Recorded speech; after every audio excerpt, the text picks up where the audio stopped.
And stay ahead with Salam Media. This is Salam Media, coming to you live from South Africa. 2 p.m. on the dot. Assalamu alaikum. Good morning. Welcome to the Monday edition of Inspired Afternoons with Miriam Mia. I am Muhammed Desai, standing in for Miriam Mia until 2:15 p.m. And my colleague and a new addition to the Salam Media team, Humaira Mayed, will take over from me until 2:30 this afternoon. To remember that this segment is going live on our website at salammedia.com/listen-live, as well as on our Facebook page. That's facebook.com/Salam Media.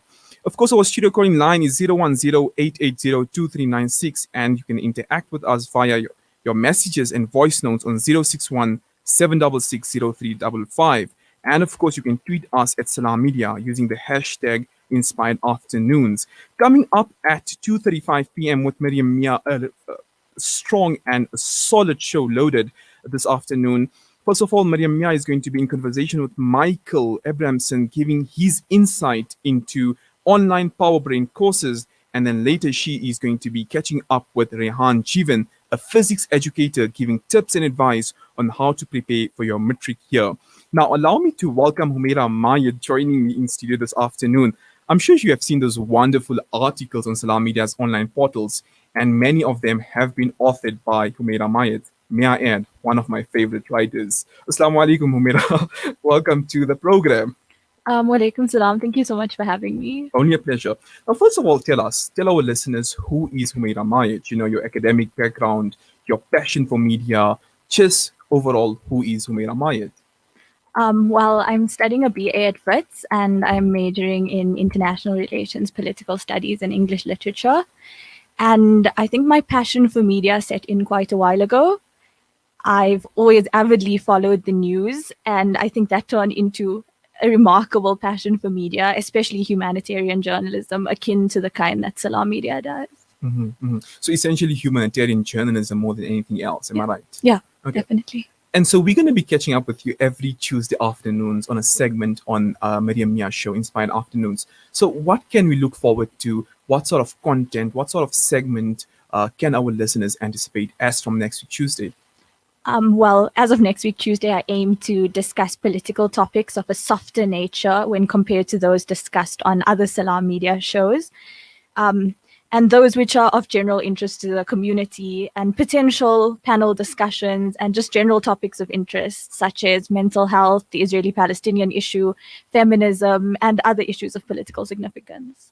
Okay, so what is going to make your segment, different from the morning show? Because remember the morning show, or primetime show with Azad Vadi, and recently I have been studying in for him. So what's going to be different in the sense that we have been covering topics of current affairs, politics, be it international, national. So what's going to be different from the morning show? Because remember the afternoon show it's usually lifestyle based, right? But you mentioned soft, quote unquote, soft topics of current affairs and politics. So what's different from the morning show, essentially?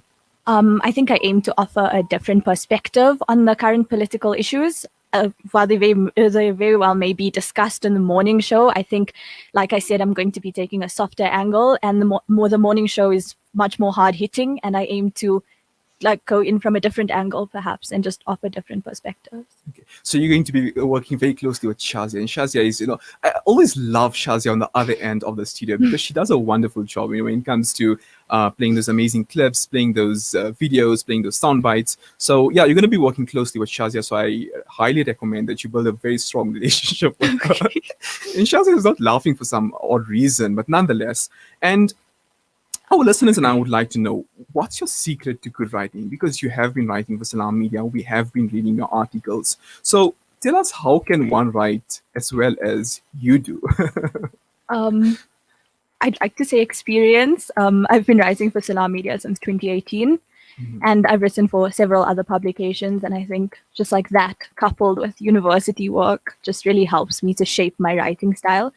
And I wouldn't call myself a good writer, but a concise writer. And I think at the end of the day, especially with articles and news articles of the sort that I write for Salam Media, it comes down to including relevant information more than anything else, and just making sure everything melds well together and flows. So are you saying that your passion in writing lies in topics of current affairs and quote unquote serious discussions than, for example, light-hearted conversation, light-hearted topics, be it fiction, be it just anything that's more chilled out? I think it just depends. I definitely prefer the political stuff a lot more. I really like the articles I write for Salam Media because I think they're topics of interest, and more than that, it's getting the news out there. Although, like, I do write poetry and I dabble in fiction. You do. I don't believe it because I have been editing. Well, I wouldn't like to say editing because I simply just your work is so, as you mentioned, it's so unscratching, it's so perfect and so pedantic that I hardly even edit anything right before uploading it on our portals. But I mean, I have been reading your work, right, and it's purely serious stuff and very formal writing. And now that in comparison to poetry, how do you manage to balance the two? How do you manage to balance between formal writing and poetic writing? I think at the end they're not so different. It's just it just comes down to vocabulary and style, and I think like if you practice and keep at it, you can flow from between the two with ease. Like, I mean, poetry is definitely more difficult because you don't have the facts laid out in front of you. I would like to think it's easier. No. Because you're just creating something out of nowhere and out of nothing. So should that not be easier? I mean, how can you create something out of nothing? But I think, like, especially with the Salam Media articles, I have the podcasts or just like the facts in front of me. And yeah, that just makes it easier. Okay. But before I think I started off on the wrong foot. We started off with your writing. But what makes a good writer? I mean, John Green always mentioned that you have to be a reader. Are you not a fan of John Green? I'm not a fan of John Green. I think it's teenage fluff. And I'm disappointed. Not a fan. Like I said, I like Shazia is stuff. just laughing there. She's disappointed too. Shazia, are you disappointed? She's disappointed. Yes, she is. I'm a huge John Green fan. But My you always apologies.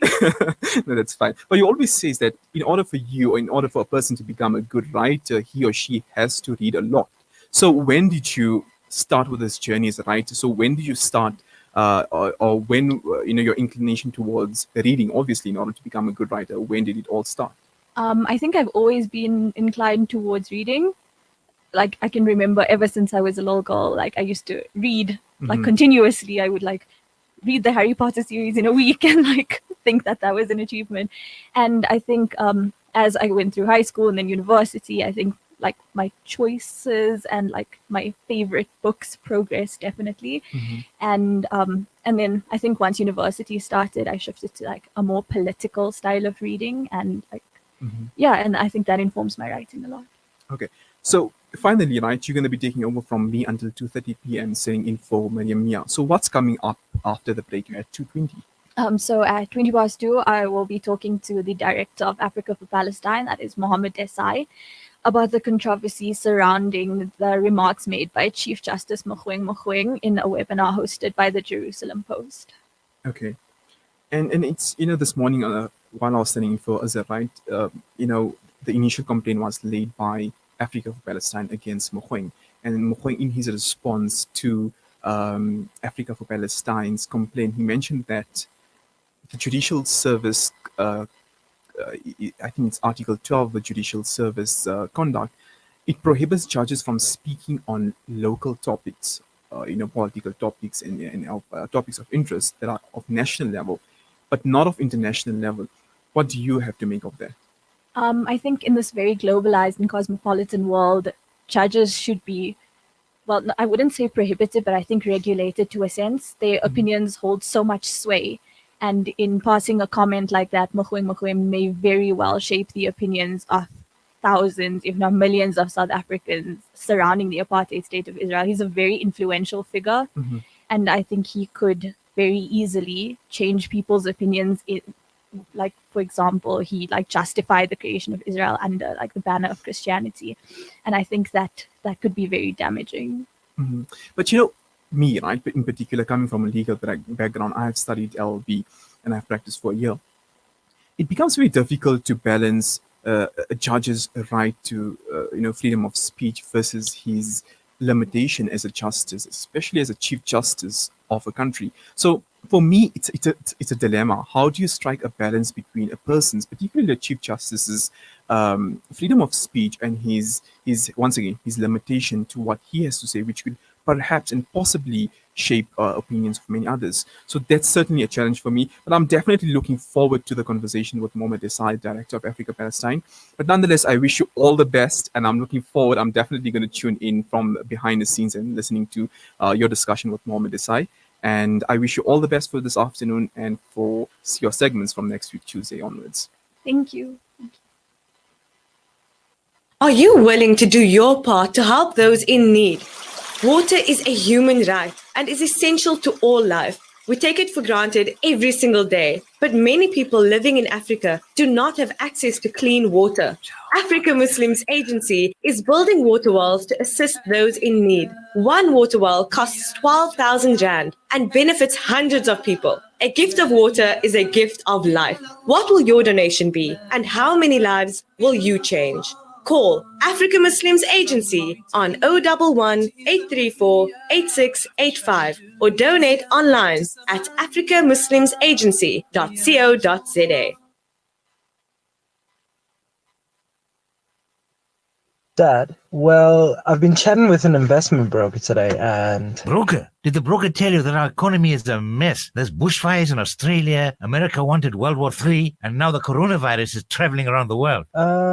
Well, I also thought about purchasing some crypto. Crypto? What's that, like another pyramid scheme? I don't trust what I can't see. There's an apartment in Belito. So only a family will be asking to stay there for free. And what if the government takes it away, eh? Dad, I don't think it works like that. I'll tell you what works. Gold. At your age, I invested in gold coins and it paid for your university fees and your wedding. No contracts, no agreements. Your investment is in your hands and you own it. With a 70% growth in only 5 years, do you still doubt gold investment? Contact RJ Coin today, 031 202 4701, or visit them at 151 Stephen Lamini Road in Musgrave, Durban. Randery Jewelers Gold Coin Exchange, your passport to gold investment. Connect and stay ahead with Salam Media. This is Salam Media, coming to you live from South Africa.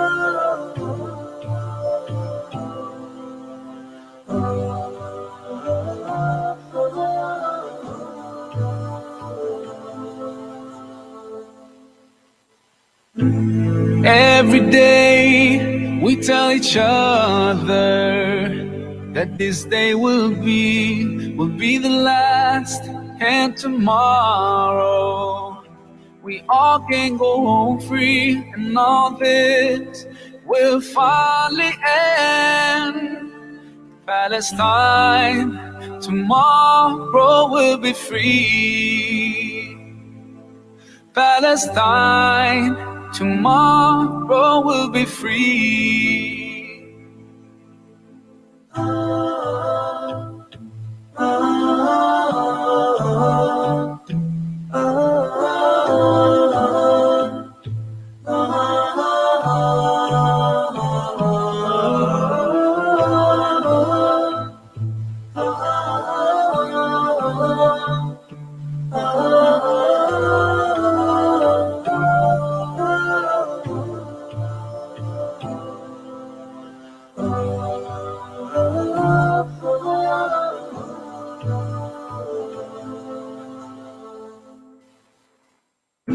No mother, no father to wipe away my tears. That's why I will cry. I feel scared, but I won't show my fears. I keep my head high, deep in my heart. I never have any doubt that Palestine, tomorrow will be free.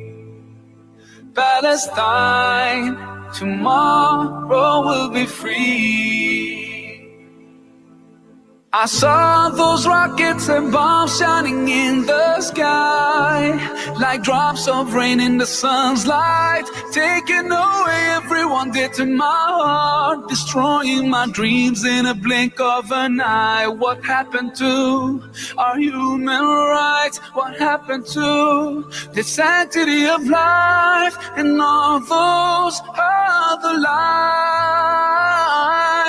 I know that I'm only a child, but is your conscience still alive? Oh, yeah. I will caress with my bare hands every precious grain of sand, every stone and every tree. 'Cause no matter what they do, they can never hurt you. 'Cause your soul will always be free. سؤالي للعالم، لكل إنسان في العالم، لكل إنسان بينعم بحريته. ليش إحنا بنتحاصر؟ يعني شو عملنا؟ شو ذنب شعب كامل يتحاصر داخل حدود ضيقة لأسباب هو مش عارفها؟ يعني تهيألي إحنا ما عملنا إشي نتحاصر عليه أو ننحبس عليه. Palestine, tomorrow will be free.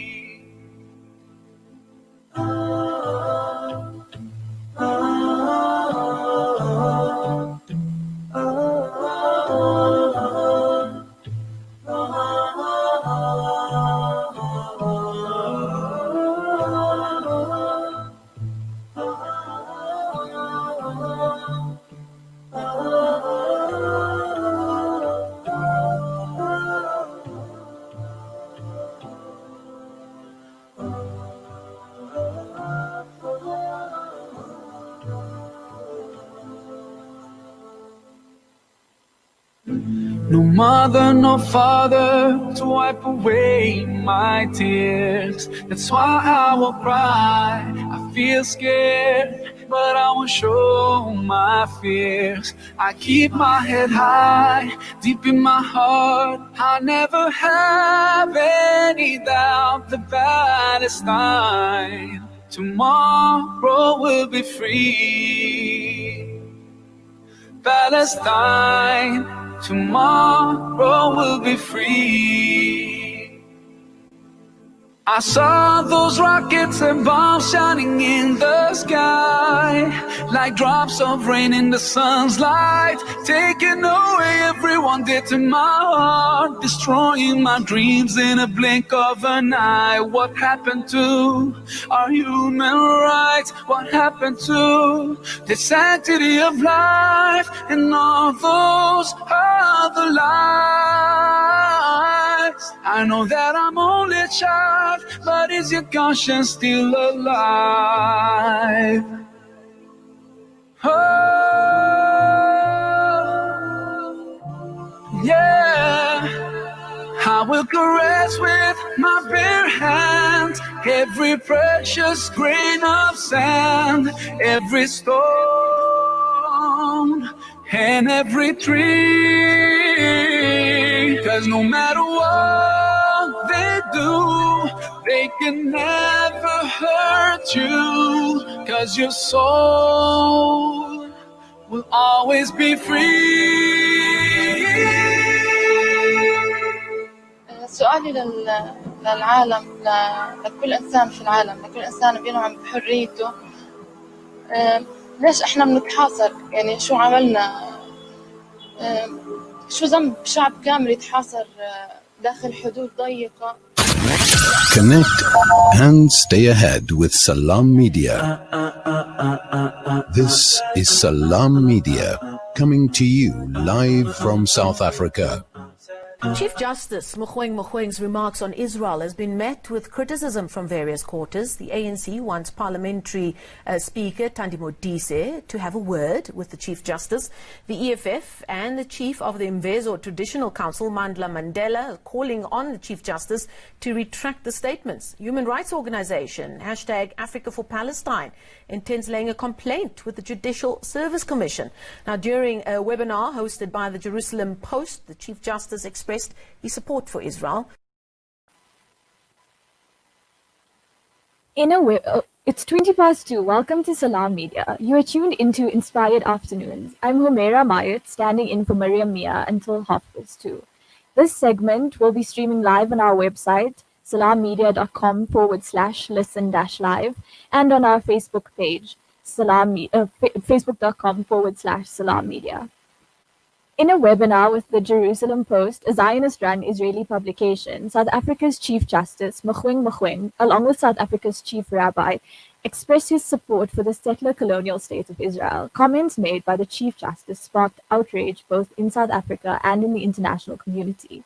Palestinian solidarity organizations and activists call for the Chief Justice to retract his comments.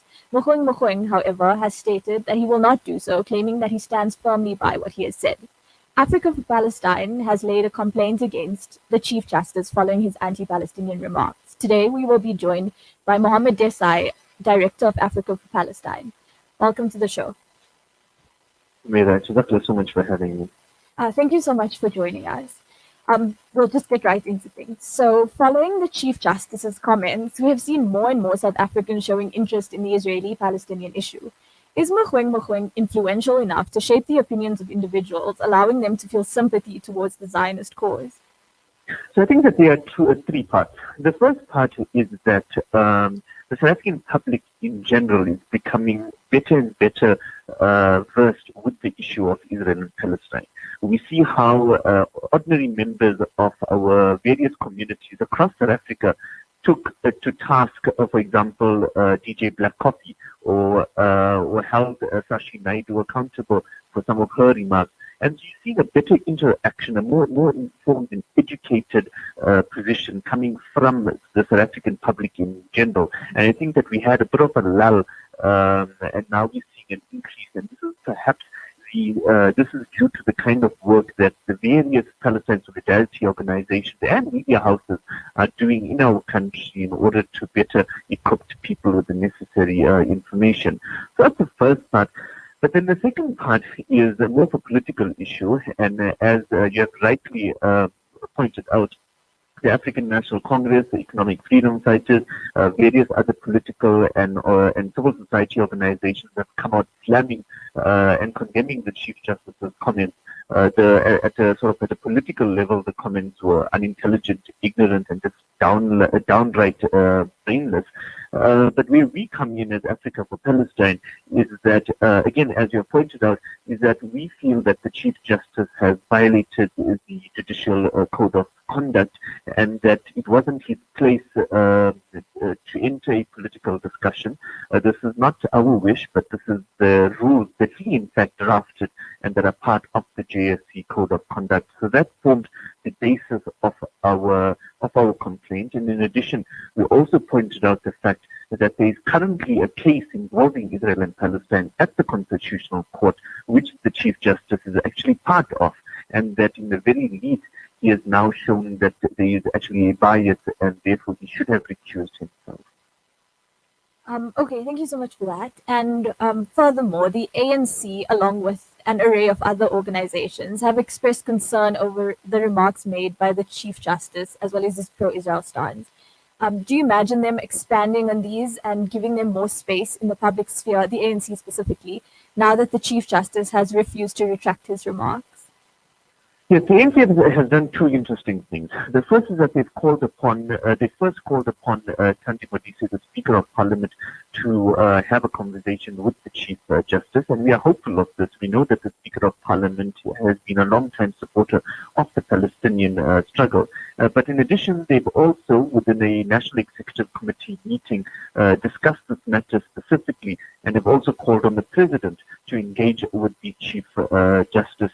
I think that we as an organization are I mean, whilst other groupings have the right to pursue whichever forums they would like to, I think that we're concentrating very specifically on the legal violation, because this is where we think that the Chief Justice blundered the most. And so we do look forward to a favorable response. The matter is currently in front of the Deputy Chief Justice of the Gauteng High Court, Judge Mojapelo. We've made our submissions. The Chief Justice has responded, and we have sent through our reply last week. And so we do look forward to an efficient and a fair process, and we do look forward to a favorable response.